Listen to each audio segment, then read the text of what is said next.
Meron daw isang trip si Pangulong Marcos Jr. out of town. So, nandun sila sa isang helicopter. Nung pababa na sila, nakita nila maraming tao, inaabangan si Pangulong Marcos Jr. Sabi ni, may mga kasama siya, yung mga miyembro ng gabinete niya. Sorry. Kasama doon si Larry Gadon. Nandun sa helicopter. Sabi ni Larry Gadon, Mr. President, meron akong 1,000 pesos dito. Ihagis kaya natin sa bintana. Yung makakapulot noon, may isang magiging masayang Pilipino ngayong hapon na ito. Sabi ni Larry Gadon. Sabi ni Ralph Recto, mali ka, Larry. Eto, 2,500 piso. Ihulog natin sa helikopter.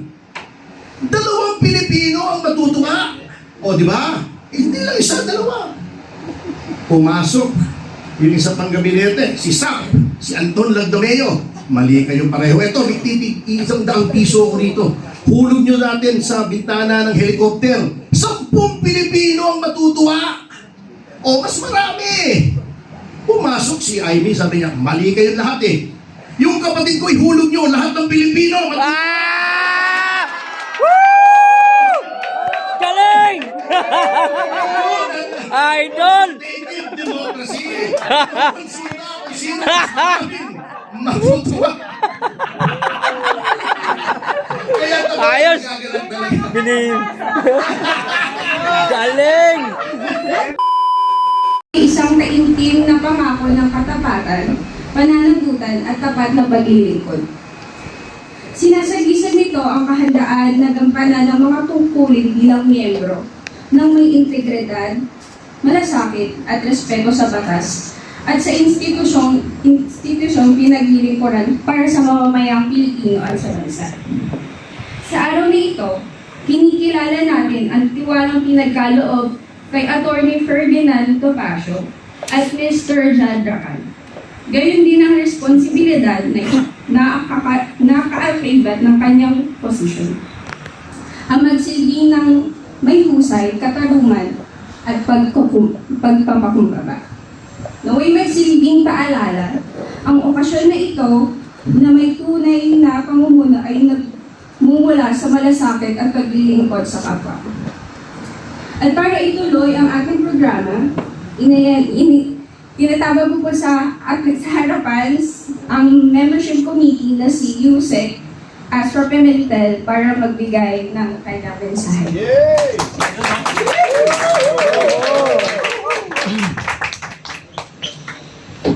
Maganda kayo sa hapon na ito. Mas maganda pa kayo kaysa hapon na ito.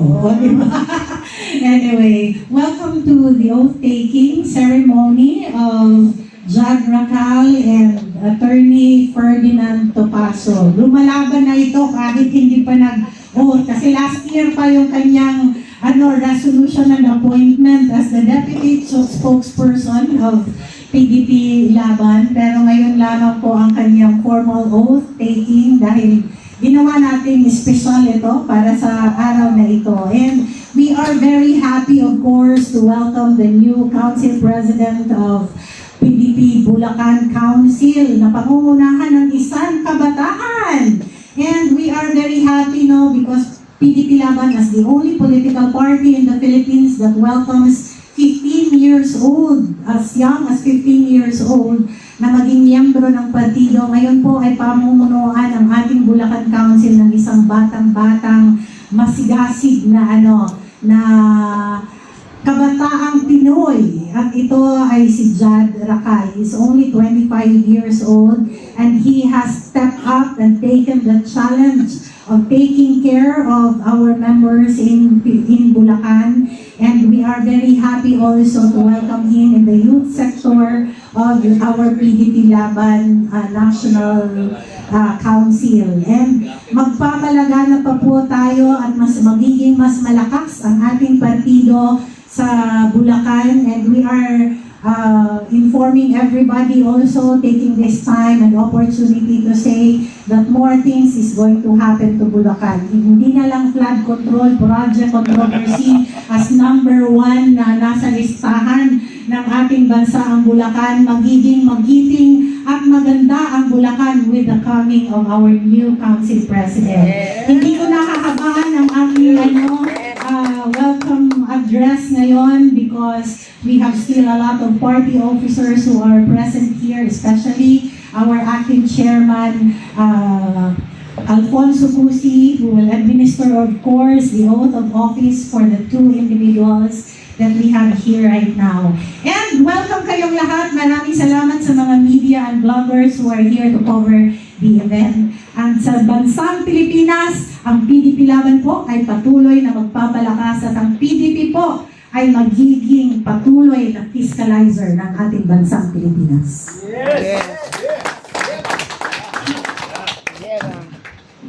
Maraming salamat po, Yusek Asta Pimenta. Para ko lang po siya po yung membership committee po natin. At talagang napakaganda ng mensahe ng kanyang binigay bilang pasimula sa ating programa. Ngayon naman po ay tinatawagan ko po si Attorney Raul Lambino. Yes! Ating Vice President for International Affairs para naman po magbigay ng mensahe. Attorney!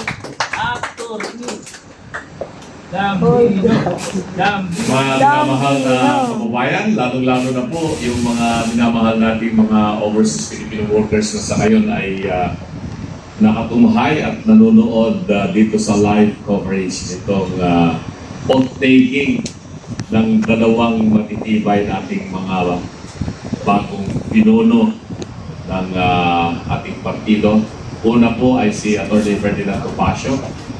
Matagal ko na pong kaibigan ko ito. Ano pa lang siya, no? Assistant Secretary pa lang ito ng Department of Interior and Local Government panahon po ni President Erap. Kaya magkasama na kami nito. At marami rin kaming mga pinagsamahang mga cases na hinawakan at matagumpay naman po lahat itong mga kasong ito. Ibig sabihin po na ipanalo namin itong mga mabibigat na kasong ito. At recently, isang mabigat na kaso na naman ang naipanalo ni Atty. Ferdinand Topacio. At ako'y natutuwa na tinanggap niya yung hamon bilang isa sa mataas na opisyal ng partido. Kasalukuyan po kasi ako ay ang concurrent spokesman ng PDP Laban. Kaya nung dumating si Atty. Ferdy at sinabi sa akin ni Secretary Cusi na kailangan magkaroon tayo ng isang husay, magaling na deputy spokesman ng partido. At yun nga, napili natin si Atty. Ferdinand Topacio. So welcome, Ferdy, to the fold of the high executive position of PDP Laban. Pangalawa ay itong batang-batang leader ng Bulacan. At alam po ninyo, itong Bulacan ay tulad na nabanggit, ito ay nasa mapa ngayon, itong kontrobersya tungkol sa korupsyon na laganap na nangyayari magmula ng 2022, 23, 24, 25, pati ngayon sa 26. At kailangan natin yung mga bagong leaders sa iba't ibang panig po ng ating bansa. At uunahin natin dito sa pinaka-kontrobersya ng probinsya ngayon sa Pilipinas, ang Bulacan, upang magkaroon ng mga panibagong mga pananaw, panibagong kaisipan, at panibagong kaanyuhan ng politika sa Bulacan. At ang napili natin ay si John Racal. Isang batang-bata po ito, negosyante, hindi lamang po dito sa ating bansa. Siya po ay isang international businessman.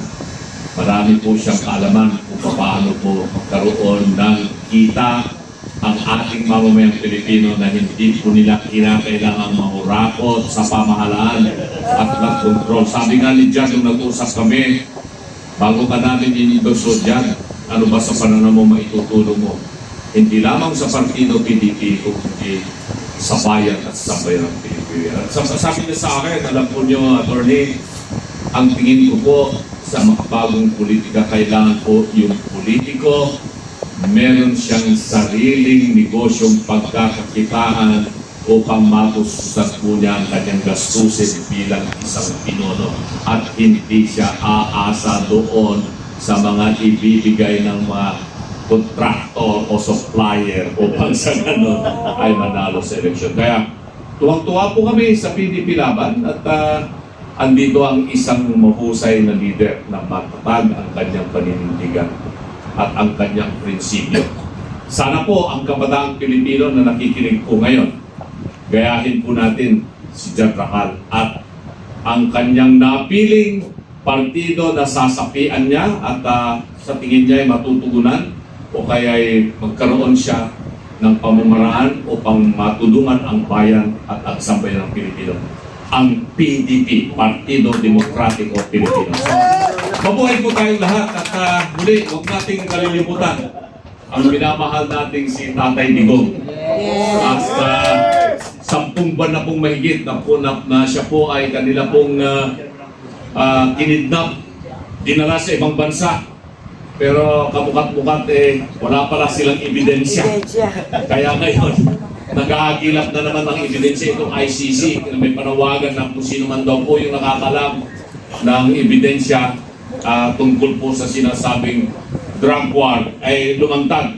Meron po akong alam na ebidensya tungkol sa drug war. Andun po sa Venezuela. Andun sa Venezuela kung saan po yung kanilang Pangulo ay kinuha-kinuli na po ng Amerika. Pero dito sa sinasabi nila kay Tatay Digong na gusto po nilang siraan po ang mga Duterte, kay Sara, at siyempre ang Partido Demokratiko, Pilipino Demokratiko, hindi po nila matitipan. So maraming salamat po sa inyo lahat. Mabuhay po tayo.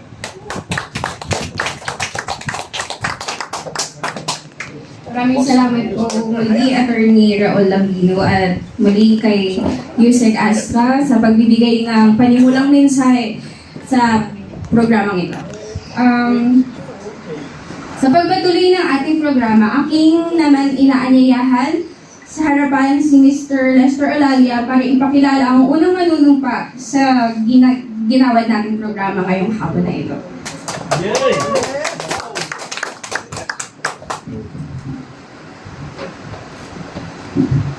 Vice Chairman Alfonso Cusi, sir. Palakpakan naman natin, no? Vice Chairman Alfonso Cusi, ang atin pong PDP National Vice Chairperson. Attorney Yvette Contacto, ma'am. Palakpakan din po natin si ma'am. Siya po ang ating PDP National Legal Committee Chairperson. Attorney Raul Lambino, palakpakan po natin. Hina, kumain tayo, di ba? Palakpakan si Atty. Miss Astrabel Pimentel Nay, palakpakan din po natin. Si Ma'am Penelope Belmonte, Mr. Raymar Mansilungan, palakpakan din po natin. Attorney Ferdinand Topacio. Former CDA Chairman Joseph Encado, Racal, Jake Racal, Mayor Apple, mga kaibigan sa media at vloggers. Magandang tanghali po sa inyong lahat. Ang amin pong ipakikilala ay umukit na ng pangalan sa kasaysayan ng bansang Pilipinas. Si Ferdinand Sumagi Topacio ay tanyag bilang batikang abogado, film producer, singer, dancer,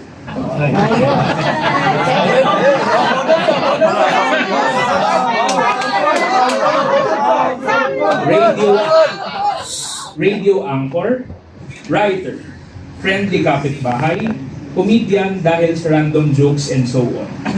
Ang kanyang pangalan ay ironic lang, ay isinunod sa Presidente Ferdinand Edralin Marcos. Dahil pinanganak siya noong unang termino ng dating Pangulo. Hanep kahanay niya ang pangalan ni Ferdinand Bongbong at Ferdinand Martin, no? Change name.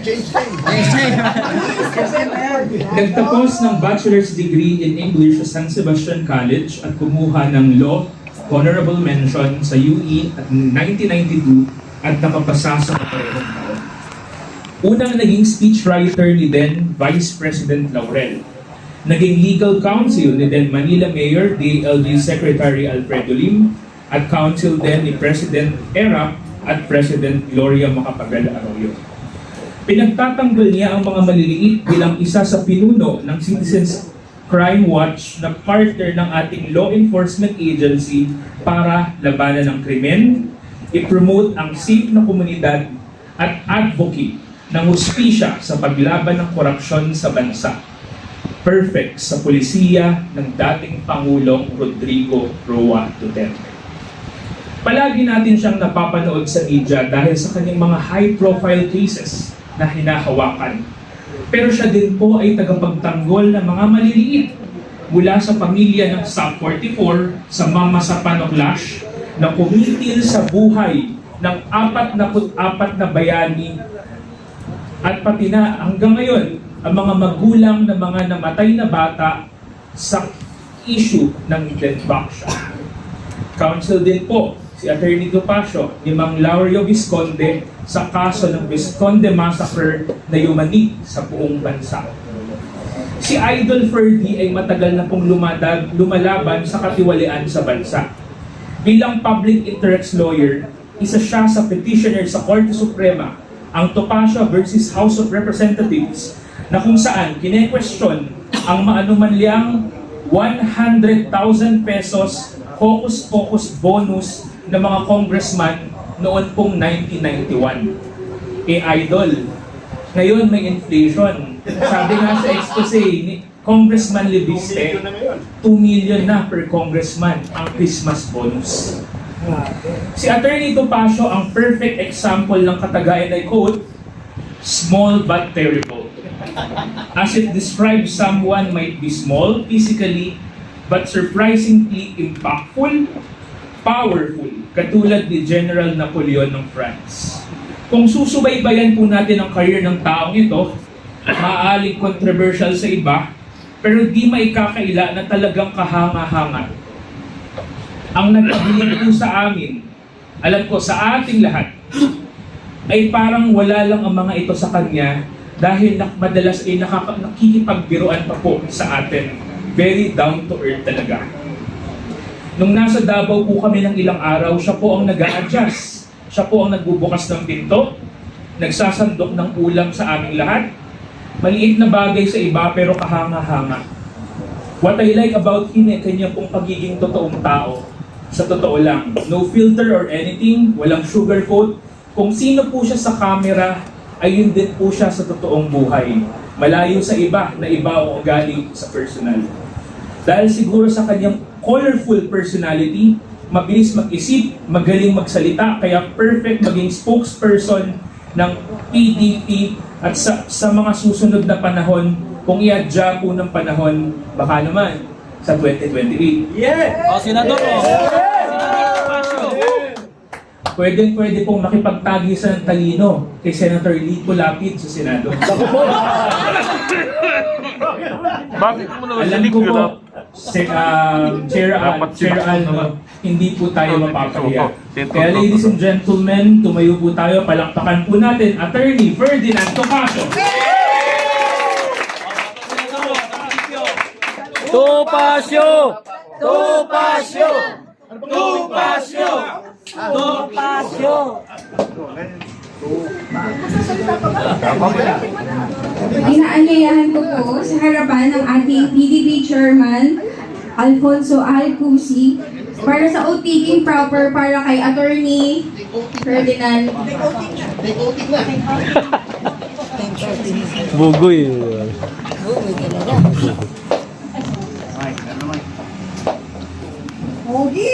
Pogi!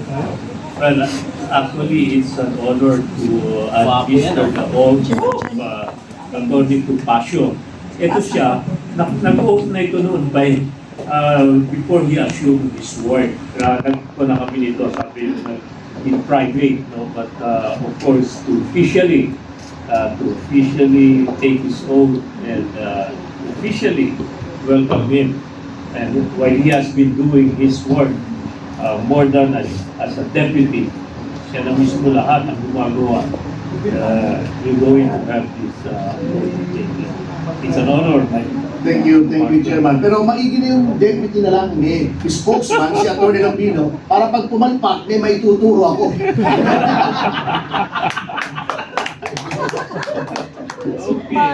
Sabihin ko, yun ang sabi ni Atty. Lambino, sabihin ko eh. So, kindly raise your right hand and repeat after me. I, I, Ferdinand Topacio, having been appointed as the having been appointed as the National Deputy Spokesperson National Deputy Spokesperson of the Partido Democratico Filipino, of the Partido Democratico Filipino, do solemnly swear to abide by and uphold the Constitution of the Republic of the Philippines abide by and uphold the Constitution of the Republic of the Philippines and of the party, and of the party, to keep faith and put into practice to give faith and put into practice the 5 basic principles of PDP the 5 basic principles of PDP and the basic objective of federalism. and the basic objective of federalism, Perform my duties to the best of my abilities to perform my duties to the best of my abilities and capabilities and capabilities without fear or favor, without fear or favor, with the aim in view of furthering the objectives of the party with the aim in view of furthering the objectives of the party and advancing the interests of community and advancing the interests of the community to which it is to dedicated, which it is dedicated, and to conduct myself in a manner and to conduct myself in a manner befitting a good and true PDP, befitting a good and true PDP, so as to bring honor and prestige to the party, so as to bring honor and prestige to the party, and that I take this pledge without mental reservation or purpose of evasion. and that I take this pledge without mental reservation or purpose of evasion, so help me God. Congrats! Mabuhay si Atty. Topacio!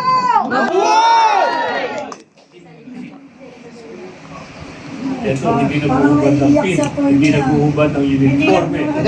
Panon, kita ninyo, siya pa nagbibigay sa akin. Itutusok daw yan, attorney. Parang sa pulis. Sir Alfonso.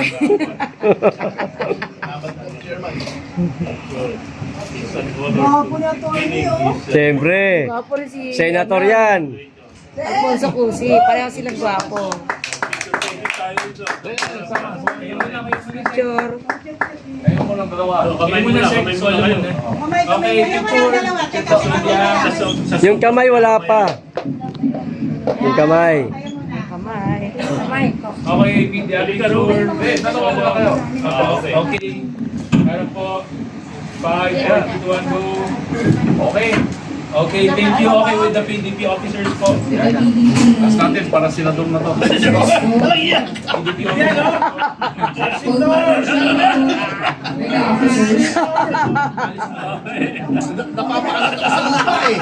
Okay, picture. Para magulong-gumalong ko, magkakaw eh. Okay, Tama. picture. 5, 4, Maliit 3, 2, kasi. 1. Okay. Harap po sa kaliwa. Basta dito para lahat nakatingin. Thank you. One more. Ganyan, ganyan. Kanan. Okay, 5, 4, 3, 2, 1. Salamat po. Thank you, Media. Salamat. Thank you, thank you. Tinatawagan ko po muli sa harapan si Atty. Ferdinand Topacio, ang ating PDP Laban spokesperson para sa kanyang mensahe para sa kanyang Ikaw pala. ang kahapon. Ikaw pala spokesperson eh. Ikaw pala spokesperson. Hindi. Hindi pala ikaw deputy, sir. Sir, ikaw pala may tuturo eh. I love you! Magandang tanghali po sa inyong lahat. At unang-una, maraming salamat ni Ginoong Lester Olavia sa kanyang napakagandang pagpapakilala. Hindi ko lang alam kung pinupuri niya ako o niyayari niya ako kasi doon sa kanyang pagpapakilala, binilang ko eh.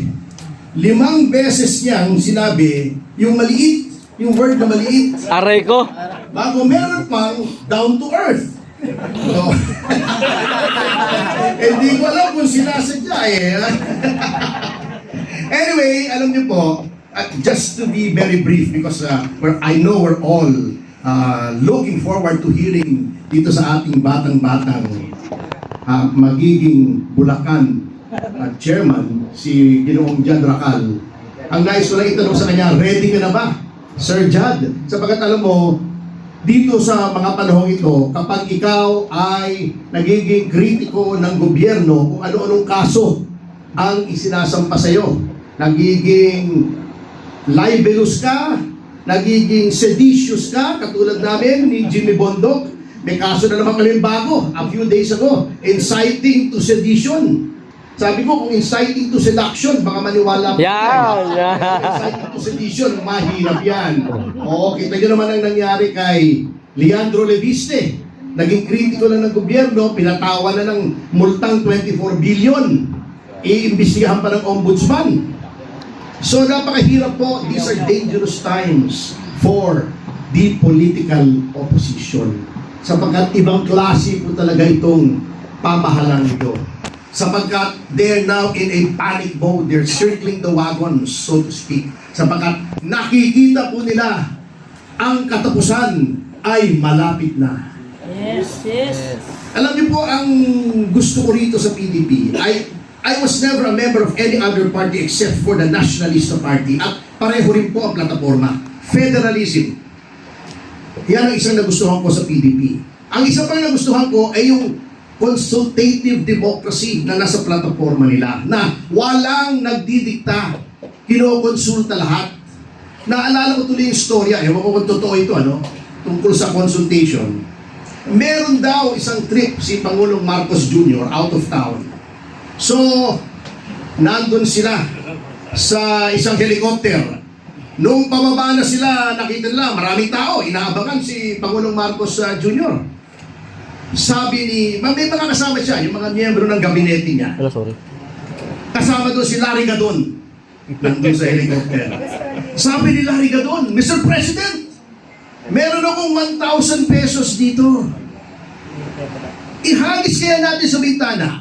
Yung makakapulot noon, may isang magiging masayang Pilipino ngayong hapon na ito. Sabi ni Larry Gadon. Sabi ni Ralph Recto, mali ka, Larry. Eto, 2,500 piso. Ihulog natin sa helikopter. 2 Pilipino ang matutuwa. O, di ba? Hindi lang isa, 2. Pumasok yung isa pang gabinete, si Sap, si Anton Lagdomeo. Mali kayo pareho. Ito, may 100 piso ko rito. Hulog nyo natin sa bintana ng helikopter. 10 Pilipino ang matutuwa. O, mas marami. Pumasok si Amy, sabi niya, mali kayo lahat eh. Yung kapatid ko, ihulog nyo lahat ng Pilipino. Ah! Woo! Galing! Idol! Native democracy eh. Konsulta kung sino mas maraming matutuwa. Kaya tapos Ayos! nagagalang talaga. Bilim! Galing! Ang justification. Hindi, tawag dyan, attempted murder. Mga i-blatter tayo ni Claire Castro. Attorney Lagino, tayong lahat dito, accessory sa crime. Lahat ng tumawa daw. Sedition. Sabi ni John Vic Remulla. Parang sumigaw ng Marcos resign. Panibagong kaso na naman, attorney! Lahat na kayo ni Anyway, magtatapos na po ako because I want to give way to someone whom I truly admire. Sapagkat itong taong ito, batang-bata pa pero nasa puso na niya ang talagang paglilingkod sa bayan na sabi ko nga hindi madali ngayon. Alam niyo ito, I don't want to wax poetic pero naalala ko sa kanya yung sinabi ni Rizal sa kanyang ultimo adios. Doon sa 5th paragraph, kung hindi ako nagkakamali, nung sinabi ni Rizal, ito yung pangarap niya, this was the dying wish of Rizal. Nung sinabi niya, mis sueños cuando apenas muchacho adolescente, mis sueños cuando joven ya llena de vigor, fueron al verde en día del mar del oriente, secos los negros ojos, alta la tensa frente, sin seños, sin arrugas, sin manchas de rubor. Hindi na intindihan, ano? Di po eh. Tatranslate ko. Sabi niya, the dream of my life, my ardent life's craving, is to see you one day, O pearl of the Orient seas, riding high with freedom blowing in thy breeze, without fear, without doubt, without any trace of shame. Ito mga ganitong tao ang magbubura ng kahihiyan na nararamdaman nating lahat pagka sinasabi natin ngayon, lalo na sa ibahing dagat, ako'y Pilipino, iba yung tingin sa inyo natin, ngayon eh. Napakasama ng tingin sa mga Pilipino ngayon, hindi katulad ng panahon ni Tatay Digong. Na pag sinabi mong, ako'y Pilipino, President Duterte. Ngayon, ako'y Pilipino. Iba tingin talaga.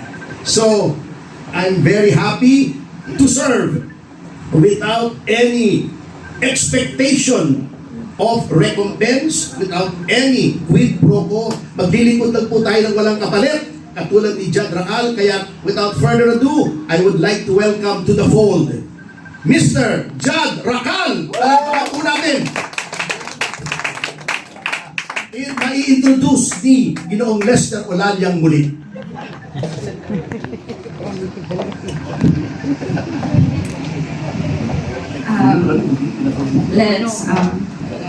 Hindi ba ko sa'yo talaga?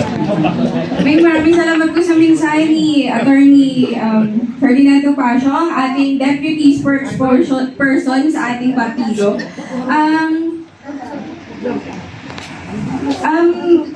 Ininiyahan ko po ang lahat para sa mumunting video natin para kay Jad Racal po, ay Sir Jad Racal po.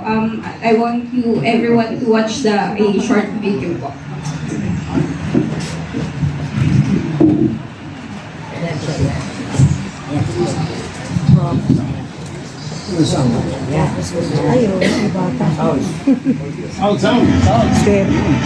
Kaibigan at halos kapatid na. Si Jad Racal ay nagtapos ng business course sa De La Salle University. Kumuha ng executive program sa ibang bansa. Nakatanggap ng Most Outstanding Person of the Year ng iba't ibang award-giving body dahil sa kausayan sa pagsiservisyo sa bayan at bilang magaling na negosyante. Na-appoint na Ambassador for Goodwill ng Presidential Commission on the Urban Poor. Katulang po ang bayan ng District 6 ng Bulacan. Angat, Garay, Santa Maria, at bago-bago pong distrito. At ang kanya pong binangga ay matagal na pong nasa gobyerno. Hindi pa kami pinapanganak ay nasa gobyerno na. Si Jad ay galing po sa isang simpleng pamilya, wala din pong politiko sa kanila pong angkan. Ang chairman o ang kanyang ama ay nag-umpisa bilang jeepney driver sa Negros.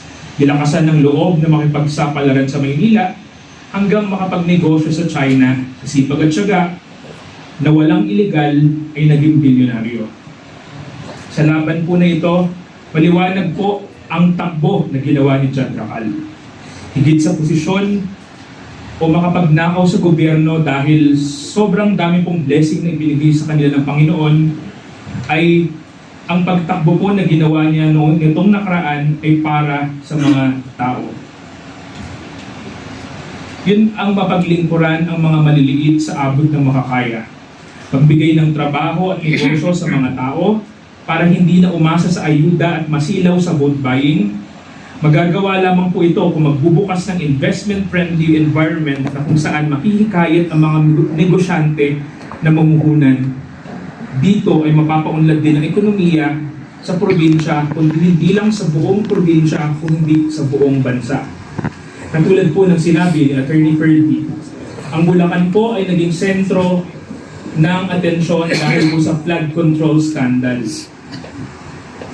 At lubos po kaming nalulungkot dito. Kaya ganun, sa pagtakbo po ni Jad ay nakita po ng mga tao ang pagbabago na hinahanap sa probinsya. Mga taong uhaw na sa pagbabago, pagkalinga ng gobyerno na nakita po natin Presidente Duterte nung siya po ay tumakbo noong 2026. Ngunit sa pagtutulungan ng mga nasa kapangyarihan, kami po ay hindi nakaabot sa eleksyon. Saksi po ako sa mga nangyari ng mga ito na ilubos pong kinalungkot ng mga tao sa probinsya ng Bulacan. Ngunit alam po namin na mas may magandang plano ang Panginoon sa amin. Dahil totoong serbisyo po ang hatid ay tuloy-tuloy po ang mga programa na inumpisahan po natin. Libreng gamot sa lahat, butante man o hindi, tagadan man o hindi. Walang kahit anong requirements kung hindi reseta lamang. Pati ang libreng tubig, rasyon ng tubig, sa mga walang tubig, bigas, 24/7 na ambulansya at kung ano-ano pa.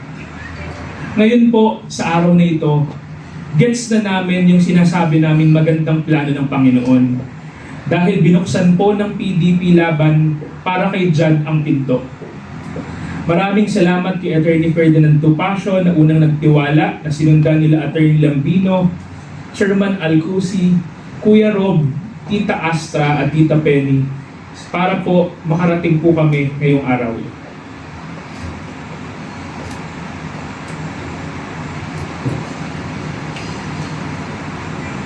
Dati po, halos hindi siya bigyan ng kona.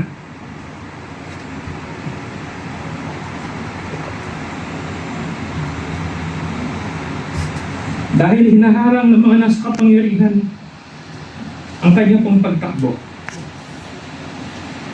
Pero dahil po sa PDP laban, hindi na lang po siya member, ginawa niyo pa po siyang presidente. Maraming salamat po sa inyo. Ang pangako lamang po namin ay hindi po namin kibibigoin. Ibibigay po namin ni Jad ang lahat-lahat para po sa Diyos at sa bayan. Si Jad po ay sumisimbolo ng mga katagaan na sinabi ni Dr. Jose Rizal na ang kabataan ay pag-asa ng bayan. Dahil ang kanyang pong mga paa ay nananatiling nakatapak sa lupa at ang kanyang pong ulo ay nakatingin sa langit. Change is coming sa probinsya ng Bulacan at sa buong Pilipinas kasama si Vice President Inday Sara Duterte. Yes! Hitik na po ang revolusyon ng pagbabago. Pipitasin na lamang. Isa pong malaking karangalan na tawagin ng amin pong halos kapatid na, higit pa sa kaibigan. At alam ko po na makakasama po natin hanggang sa huli ang kapatid na Jad Racal. Maraming salamat. Tinatawagan ko po muli ang ating PDP Chairman Alcusi para sa outtaking proper para kay Mr. Jad Racal.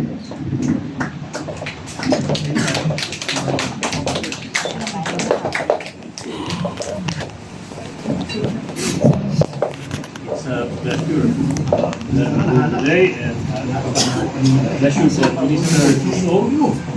When you were first presented and that mentioned to me, you, the endorsed President Mike. Glad at pinitanggal kami sa Bulacan. And now we're here. So this is a realization na pag-usap na sinimula ni Don Topacio and Attorney Lambino. Okay, so please raise your right hand and repeat after me. I, Jad Racal, having been appointed as the Provincial Council President of the Province of Bulacan, having been appointed as the Provincial Council President of the Province of Bulacan, Partido Demokratiko Pilipino, of the Partido Demokratiko Pilipino, do solemnly swear to abide by and uphold the Constitution of the Republic of the Philippines, solemnly swear to abide by and uphold the Constitution of the Republic of the Philippines and of the party, and of the party, to keep faith in and put into practice and to keep faith and put into practice the five basic principles of PDP the five basic principles of PDP and the basic objective of federalism. and the basic objective of federalism, To perform my duties to the best of my abilities and capabilities, to perform my duties to the best of my abilities and without capabilities, fear or favor,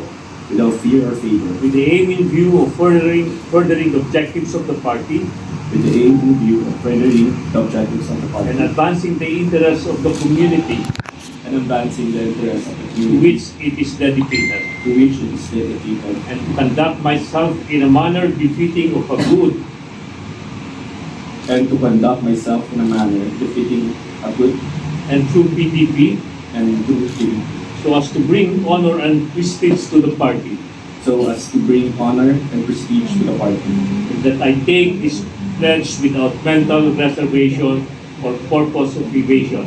and that I take this pledge without mental reservation or purpose of So evasion. help me So help God. me God. Mabuhay si Jad Racal! Mabuhay!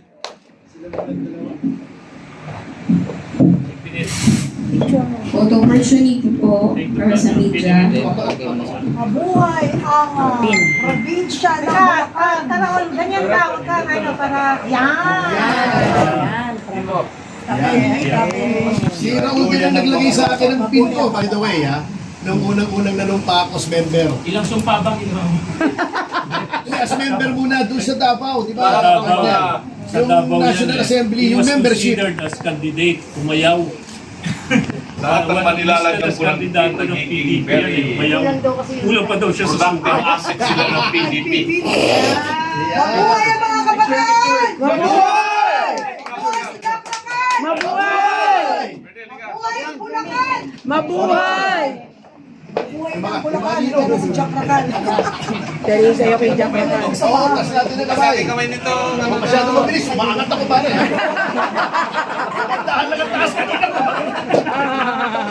Ano ko, tatama ako sa kisam eh. Lahat ng officers! May officers po. May officers po. Kajoy! Kajoy ba? Sino pa? Si Ka Raymond. Ayun. Kaya, tsaka ano? Kulang pa si Pedro. Okay, 1, 2, 3. One more. Okay. Okay, maraming salamat po. Maraming salamat po. Tinatawagan ko po muli sa harap si Sir Jad Racal, ang Provincial President ng PDP Bulacan para sa kanyang mensahe ngayong hapon.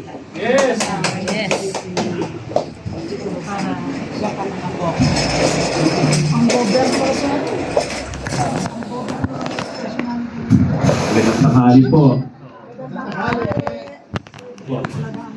Grabe yung message nila. Naiyak ako. Bago po ang lahat, gusto ko rin po batiin. Siyempre kasama po natin ang acting chairman po natin, Alfonso Busita. Po natin. Attorney Yvette, kontak po. Magandang tanghali po. Kasama po natin si Attorney Raul Lambrino rin po. And Ma'am Astral po, Pimentel. Hello. Miss Penelo Quito Del Monte. Sir Raymar Mansilungan. San Jose. And syempre si Attorney Ferdinand Topacio po. And former CDA Chairman po, Joseph Kencapo po. And yun po, kasama rin po natin yung kapatid ko, si Jake Racal, and Sir Olalia. And kasama rin po natin yung foundation po namin, yung Quick Response, Racal Quick Response Foundation. And sa lahat po ng media na nandito, and PDP, supporters, and members po, magandang tanghali po sa inyo lahat. So yun po.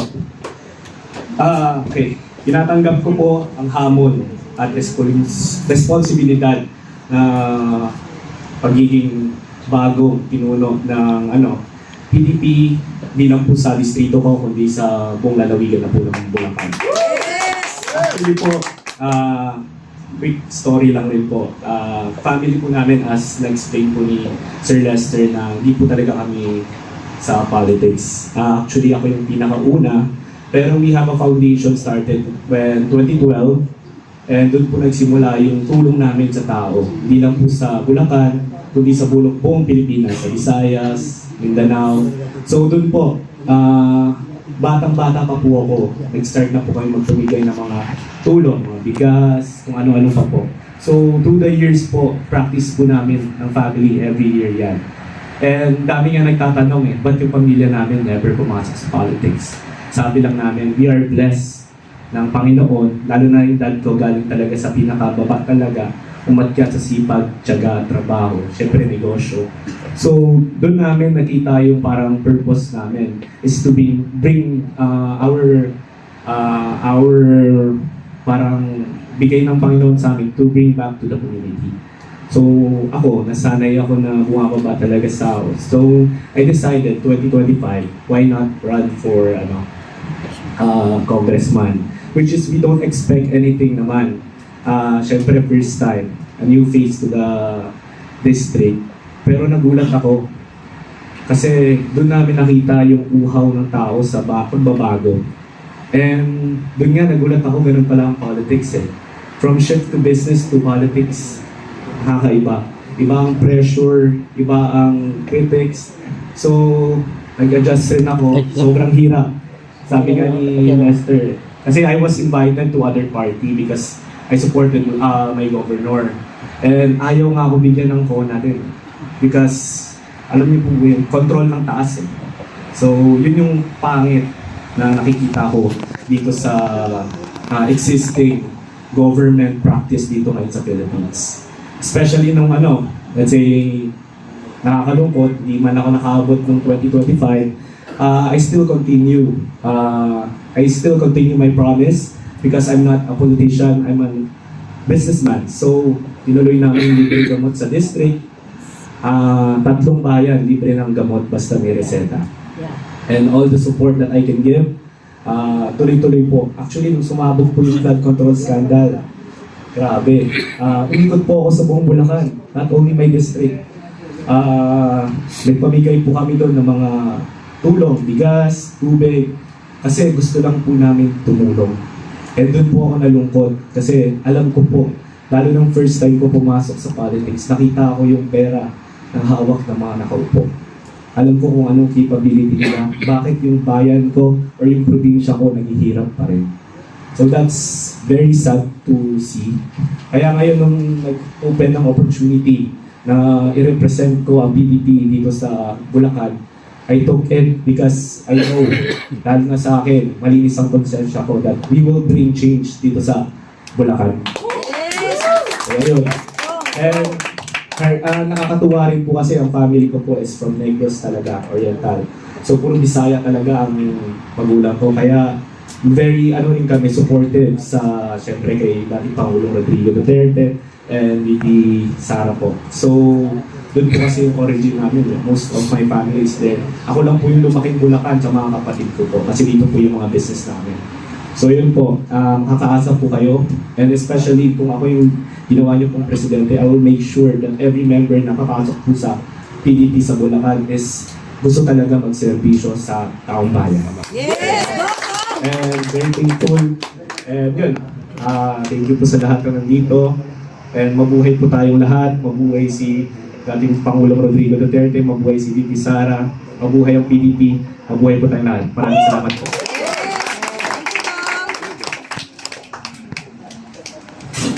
Ipagpapatuloy na po natin ang ceremonial signing. Muli ko po tinatawagan si Attorney Ferdinand Topacio sa harap para po sa ating ceremonial signing.